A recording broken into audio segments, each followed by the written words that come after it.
চোৱা মই কথা এটা কওঁ মোৰ দেউতা আছিলে মেজিষ্ট্ৰেট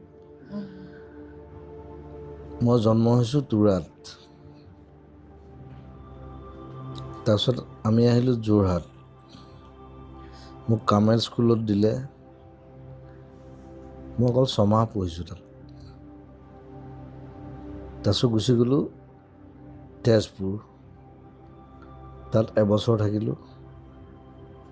তাৰপিছত মই খুব উৎপতীয়া আছিলোঁ কাৰণে মোক স্কুলত দি দিলে মোক মানে 3 বছৰ বয়সতে স্কুলত দি দিছে মানে মোৰ উৎপাতত থাকিব নোৱাৰে মানে এতিয়াও উৎপাত কৰি থাকোঁ একেই চ' তেজপুৰ যোৱাৰ পিছত দেউতাই মোৰ ACS পালে 1976 গুচি গ'লোঁ কৰিমগঞ্জ মোৰ ট্ৰেভেলিংটো বৰ অদ্ভুত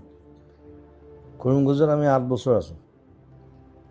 আপ টু ক্লাছ 7 মই ক্লাছ 3 লৈকে ইংলিছ পঢ়িছোঁ 4 নাই পঢ়া মই জাম্প মাৰিছোঁ মই 5ত গুচি গ'লোঁ ডাইৰেক্ট গভৰ্ণমেণ্ট স্কুল সোমাই দিছোঁ বেংগলী মিডিয়াম